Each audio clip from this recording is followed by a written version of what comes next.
Olá, sejam bem-vindos aos Ossos do Coiote. Aqui falaremos sobre histórias de terror. Se prepare, o seu horror começará agora. No centro de São Paulo, onde o sol do verão derretia o asfalto e o ar carregava o cheiro de suor, cachaça e desespero, a pensão do seu Geraldo se erguia como um refúgio precário para os perdidos. O prédio de 2 andares, com paredes descascadas e janelas que rangiam como ossos sobre o vento, abrigava um microcosmo de almas quebradas, onde cada quarto guardava segredos que o tempo se recusava a apagar. Ao lado, a venda do Jeremias oferecia cachaça mais barata que água, um veneno que atraía os desajustados como uma teia invisível. Era ali que Zeca e Tonho, amigos inseparáveis desde a adolescência, haviam se instalado há 5 anos, presos a uma rotina de vícios que os mantinha girando em círculos eternos, como moscas ao redor de uma lâmpada quebrada. Zeca, aos 35 anos, era um homem baixo, com uma barriguinha de chope que ele exibia com um orgulho viônico, como se fosse um troféu de batalhas perdidas contra si mesmo. Seu cavanhaque mal aparado, que ele considerava um toque de sofisticação, dava-lhe um ar de quem tentava enganar o espelho. Tonho, com 38, era seu contraponto. Magro, com olhos fundos que pareciam sondar as fraquezas alheias e uma voz arrastada que misturava cinismo e fadiga. Eles se conheciam desde os tempos de Minas Gerais, quando roubavam laranjas em pomares esquecidos, sonhando com uma vida de glória que nunca se materializou. Em São Paulo, dividiam um quarto apertado na pensão, com 2 camas de solteiro cujos colchões gemiam como almas inquietas, um armário impregnado de mofo e uma mesa onde garrafas de pinga se acumulavam como relíquias de noites vazias. Eram pedreiros talentosos, capazes de erguer estruturas que desafiavam o tempo, mas o dinheiro que ganhavam evaporava à noite, devorado por cachaça, mulheres da zona boêmia e jogatinas clandestinas onde cartas e dados selavam seus destinos. Seu Geraldo, o proprietário, era um homem de meia-idade com olhos astutos e uma barriga que traía sua própria cumplicidade com a bebida. Ele tolerava Zeca e Tonho com um desprezo velado, mas não sem lembretes constante. Vocês vão acabar se afogando nesse mar de excesso se não mudarem de rumo, advertia, contando os aluguéis atrasados com um suspiro teatral. Zeca e Tonho riam, como se a noção de mudança fosse uma ilusão distante. A pensão abrigava outros como eles, Dona Rosa, uma viúva que cantava fados melancólicos à noite, sua voz ecoando pelos corredores como um lamento eterno. Seu Manuel, um carteiro aposentado que conversava com pombos como se fossem confidentes. E Lúcia, uma jovem da zona boêmia cujos olhos escondiam abismos que ela nunca revelava. Cada quarto era uma cápsula de histórias, e cada história parecia carregar um peso que fazia as paredes rangerem, como se a pensão soubesse segredos que os humanos preferiam ignorar. Numa tarde em que o calor parecia derreter até os pensamentos, um jovem surgiu na porta da pensão. Tinha cerca de 20 anos, magro, com olhos tímidos que evitavam contato direto, carregando uma mochila surrada e uma mala pequena. Vim de Florianópolis em busca de trabalho, explicou, a voz firme, mas com uma suavidade que contrastava com o caos da cidade. Preciso de um lugar para ficar. Seu Geraldo coçou a cabeça, hesitante, pois a pensão estava lotada, mas o brilho da ganância iluminou seus olhos quando o jovem, chamado Alfredo, ofereceu adiantar 2 meses de aluguel. Bem, considerando sua honestidade, vejo uma oportunidade de estender a mão a um rapaz de bem, respondeu seu Geraldo, fingindo consultar um caderno antigo enquanto calculava o lucro. Alfredo entregou o dinheiro sem hesitar, e seu Geraldo, com um sorriso que revelava dentes amarelados, já tramava como usar a situação para pressionar seus inquilinos mais relapsos. Naquela noite, sem aviso prévio, seu Geraldo instalou uma 3ª cama no quarto apertado de Zeca e Tonho. Quando os dois retornaram do bar do Jeremias, rindo alto e tropeçando, notaram a novidade. Parece que alguém decidiu nos agraciar com uma presença extra, talvez para equilibrar nossa desordem, comentou Tonho, revirando os olhos com sarcasmo. Antes que Zeca pudesse replicar, a porta se abriu com 2 batidas firmes. Ora, ora, eis meus inquilinos mais ilustres, ironizou seu Geraldo, entrando com Alfredo ao lado. Este é Alfredo, vindo do sul em busca de horizontes mais amplos. Ele se juntará a vocês, dado que seus atrasos no aluguel são uma constante aqui. Ele paga em dia, é religioso, abstêmio e não fuma. Talvez absorvam algum exemplo dele. Zeca e Tonho trocaram olhares carregados de irritação, mas sabiam que contestar seu Geraldo era inútil. O homem era guiado por lucros, não por piedade. Alfredo, com um sorriso tímido, posicionou sua mala na cama designada. Não pretendo importunar. Meu emprego na fábrica de tecidos é temporário e estou aqui apenas para contribuir com as despesas, conforme acordado com o Sr. Geraldo. Alfredo representava um contraste gritante com a decadência de Zeca e Tônio. Ele trabalhava durante o dia, frequentava a igreja aos domingos e passava as noites lendo a Bíblia ou anotando em um caderno de capa desgastada. Zeca e Tônio o rotulavam de padre ou beato, com zombarias que mal disfarçavam sua inveja. Mas Alfredo respondia com um sorriso sereno, como se as provocações fossem meras brisas passageiras. Cada indivíduo trilha seu próprio percurso, observava antes de se deitar. Com Alfredo arcando com parte das despesas, Zeca e Tônio dispunham de mais recursos, prolongando as noites no bar do Jeremias e as incursões à zona boêmia. No entanto, algo em Alfredo os inquietava, um ritual peculiar que ele repetia toda a noite. Posicionava um papel em branco e um lápis na cômoda ao lado da cama, dobrando o papel com precisão meticulosa e alinhando o lápis como se preparasse um convite para o invisível. Inicialmente, Zeca e Tônio o ignoraram, atribuindo-o a uma excentricidade religiosa. Mas com o passar das semanas, a curiosidade se transformou em uma obsessão sutil. Numa noite, após doses generosas de cachaça, Zeca apontou para a cômoda. Diga-me, Alfredo, qual é o propósito desse papel e lápis? Está compondo uma epístola divina? Talvez uma missiva para o além? Tônio riu, quase derrubando a garrafa, mas Alfredo, sentado na cama, pausou antes de responder, seus olhos fixos no papel como se ele contivesse um segredo vivo. Trata-se de uma promessa solene. Fiz com um amigo, Lucas, em Florianópolis. Crescemos como irmãos inseparáveis. Ele pereceu há 2 anos em um acidente de moto. Antes disso, juramos que o primeiro a partir retornaria para fornecer os números da Mega-Sena, assegurando o bem-estar da família do outro. Deixe o papel e o lápis caso ele manifeste sua presença. Ele articulou as palavras com uma serenidade que silenciou o quarto por um momento, o ar carregado de uma tensão palpável. Zeca e Tônio se entreolharam atônitos, antes de irromperem em risadas. Você fala com seriedade, não é mesmo? Acredita verdadeiramente que um espectro o enriquecerá? Alfredo curou ligeiramente, mas manteve a postura. É uma promessa, eu confio nela. As risadas ecoaram, mas Alfredo se virou na cama, fingindo repousar, enquanto o quarto parecia absorver o som, tornando-o mais sombrio. O quarto da pensão, com seu odor de mofo e cachaça, parecia intensificar o riso, mas também algo mais profano. As paredes manchadas rangiam à noite, como se sussurrassem respostas proibidas. Dona Rosa acessou seus fados, alegando ouvir vozes no escuro que não pertenciam ao mundo dos vivos. Seu Manuel evitou os pombos, murmurando que eles o fitavam com olhos alienígenas. Lúcia trancava sua porta com um cadeado, dizendo sentir um olhar fixo enquanto dormia.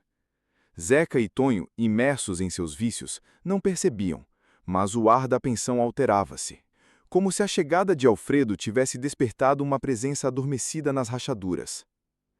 Uma semana depois, Zeca e Tônio, ainda divertidos com a história de Alfredo, resolveram pregar uma peça.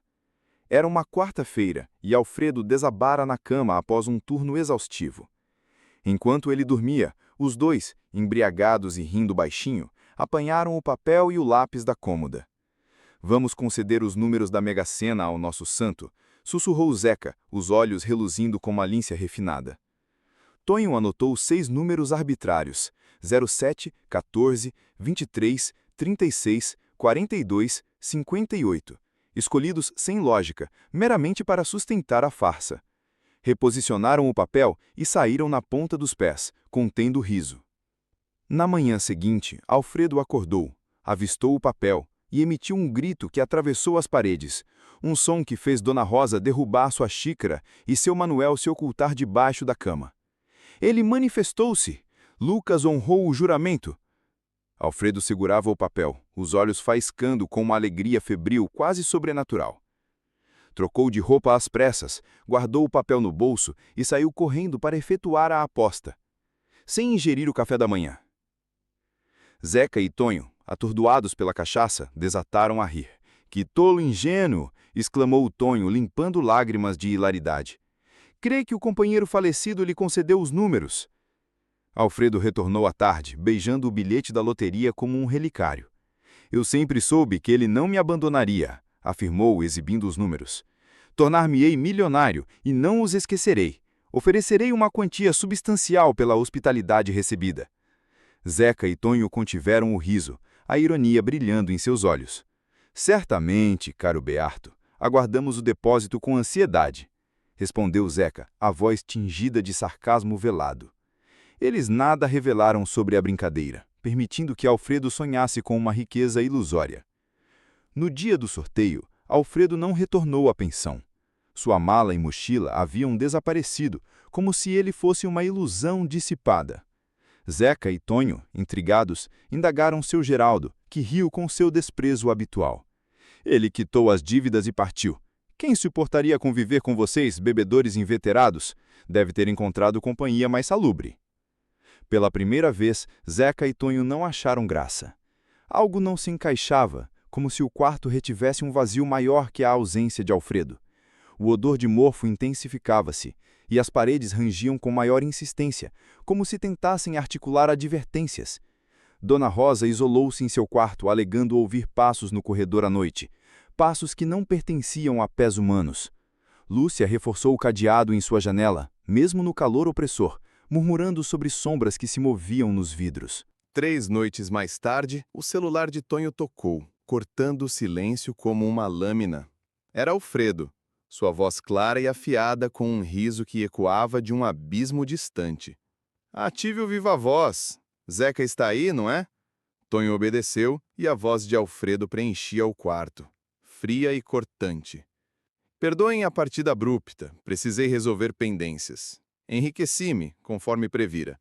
A mãe de Lucas, Dona Giovana, padecia de uma doença grave, desprovida de recursos. Dirigi-me a Florianópolis, internando-a em um hospital particular. Ela recupera-se e assegurarei que nunca mais enfrente privações. Contudo, não os esqueci. Depositei uma soma para cada um, em gratidão pela acolhida. Em caso de necessidade, contatem-me. A ligação cessou, e o silêncio subsequente era opressivo. Notificações chegaram aos celulares, depósitos de valores inimagináveis. Eles riram, abraçaram-se e mergulharam na dissipação. O bar do Jeremias permaneceu aberto por 3 dias e 3 noites.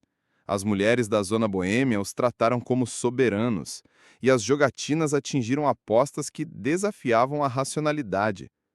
Porém, o dinheiro esvaía-se como água, e eles retornaram à pensão com o vazio amplificado. Seu Geraldo saudou com um riso cruel. Vocês e o dinheiro são incompatíveis. Elevade-se de vocês como uma amante desprezada. Zeca e Tonho, entorpecidos, não replicaram. O vazio os devorava, e dele emergiram 2 entidades venenosas: inveja e maldade.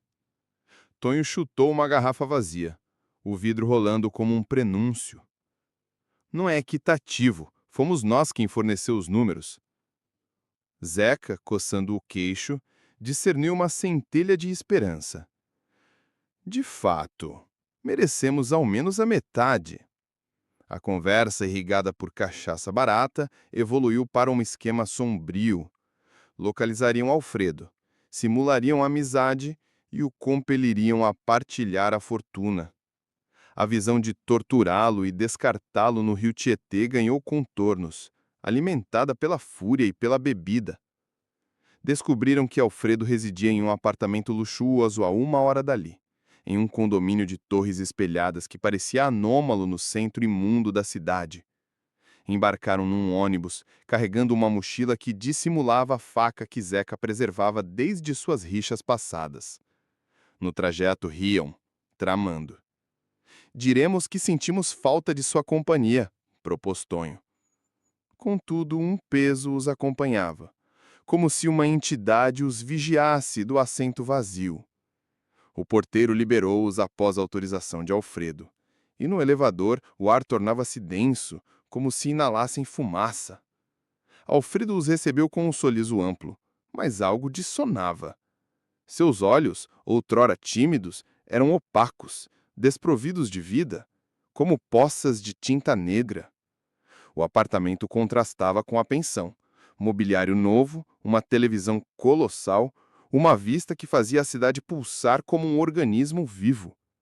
Alfredo ofereceu cerveja, aceita com alegria simulada. Como se sente sendo um homem de meios? Indagou Zeca, forçando um sorriso. Alfredo riu, delineando planos. Uma residência para a mãe, contribuições à igreja, viagens. Entretanto, sua voz carregava uma urgência que não condizia com o jovem sereno da pensão, como se uma força alheia falasse por intermédio dele. Após inúmeras cervejas e uísque refinado, Zeca e Tonho trocaram olhares. Quando Alfredo dirigiu-se à cozinha para buscar mais bebida, Zeca apanhou a faca.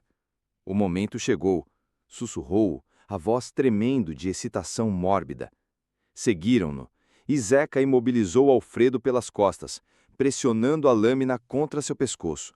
Forneça a senha bancária, Beato, ou pereça! Alfredo manteve uma calma aterrorizante, fitando o teto com um sorriso que congelou o sangue dos dois. A avareza o cegou, não é verdade? Lucas e eu antecipamos tal traição. Nosso pacto, forjado em juramentos e trevas, comprometeu-se a extirpar do mundo aqueles que nos lesassem. Lucas, ainda que defunto, permanece ao meu lado. Permitam-me apresentar o meu companheiro das sombras. As luzes piscaram. Um vento gélido invadiu os cômodos, impossível em um ambiente selado. A faca queimou a mão de Zeca, compelindo-o a soltá-la, gritando. Tonho retrocedeu, olhos dilatados, enquanto uma sombra se materializava atrás de Alfredo. Uma nuvem negra, ora antropomórfica, ora amorfa, com olhos reluzentes como brasas em um abismo. Vocês invocaram o que não compreendem, proclamou uma voz que não pertencia a Alfredo, mas emanava dele, grave e ancestral, como se a cidade sussurrasse seus segredos proibidos. As portas recusavam-se a abrir, trancadas por uma força invisível. A sombra avançou, e Zeca e Tonho sentiram um peso esmagador, o ar extraído dos pulmões. Alfredo, com olhos inteiramente negros, murmurou: Lucas sempre honra seus compromissos. A escuridão os engolfou, e o último som foi um zumbido baixo, como vozes em uma língua obliterada. Zeca e Tonho despertaram na pensão, prostrados em suas camas, o quarto impregnado de enxofre e decomposição. Suas vestes estavam encharcadas de suor e o silêncio era palpável, vivo. Na cômoda, um papel dobrado, inscrito em letras distorcidas. Todos os traiçoeiros receberão a punição merecida. Gritaram. Precipitaram-se para a porta, Zeca tropeçando nas escadas em pânico. Seu Geraldo, alarmado pela algazarra, inspecionou o quarto, encontrando apenas desordem. Vagabundos enlouquecidos, rumulteou, fechando a porta. Contudo, o odor de enxofre persistia, e as paredes rangiam com maior veemência, como se zombassem. Dias após, rumores percorreram o centro. Tonho foi internado numa clínica psiquiátrica após agredir um homem sem provocação, divagando sobre sombras e juramentos. Sucumbiu a um infarto uma semana depois, olhos dilatados, como se contemplasse algo aterrorizante no derradeiro instante. Zeca foi descoberto morto, numa noite chuvosa, vítima de overdose, mendigando num semáforo, o rosto marcado por picadas inexplicáveis. A pensão prosseguiu, recebendo bêbados, prostitutas, sonhadores. Mas à noite, um zumbido sutil ecoava pelos corredores, e papéis em branco surgiam nas cômodas, aguardando. Dona Rosa cessou os cantos, alegando ouvir vozes não humanas. Lúcia fugiu, abandonando o cadeado. Seu Manuel desapareceu, avistado vagando pelos becos, dialogando com sombras. A verdade, que Zeca e Tonho jamais desvelaram, era mais obscura que suas mentes podiam conceber. Alfredo e Lucas não eram meros amigos, eram uma unidade. O acidente em Florianópolis ceifara ambos, mas uma força ancestral, talvez um dono das sombras, uma entidade que assombrava os becos e pensões do Brasil, ressuscitara Alfredo, ou algo que se apossava de seu corpo. O pacto não versava sobre números lotéricos, era uma cilada, um julgamento para os avarentos, traidores e invejosos. O papel e o lápis constituíam um convite, não para Lucas, mas para a entidade, que registrava os nomes dos condenados. Os números da Mega-Sena eram uma isca, uma armadilha para expor a essência verdadeira de Zeca e Tonho. O dinheiro depositado era o teste final, e eles fracassaram. A pensão, com suas paredes descascadas e odor de mofo, servia de altar para essa força, um local onde ela caçava, transmutando promessas em maldições. A entidade não se restringiu a Zeca e Tonho. Outros hóspedes começaram a sentir sua influência. Um novo ocupante, um jogador compulsivo, deparou-se com um papel contendo números em sua cômoda, e dias depois foi visto gritando nos becos, afirmando que uma sombra o perseguia. Uma prostituta que tentou furtar um cliente acordou com picadas no rosto, sem causa aparente. Seu Geraldo, cego pela avareza, ignorava os indícios, mas à noite ouvia o zumbido e sua mão tremia ao contar o dinheiro. O centro de São Paulo, com becos que pareciam se alterar e luzes que piscavam sem razão, parecia conivente, como se a cidade conhecesse o que habitava suas vísceras. Que história horripilante! O que vocês acharam? Não deixe de comentar. Se inscreva no canal e não se esqueça do seu like. Nos veremos na próxima lua cheia. Fiquem todos na escuridão.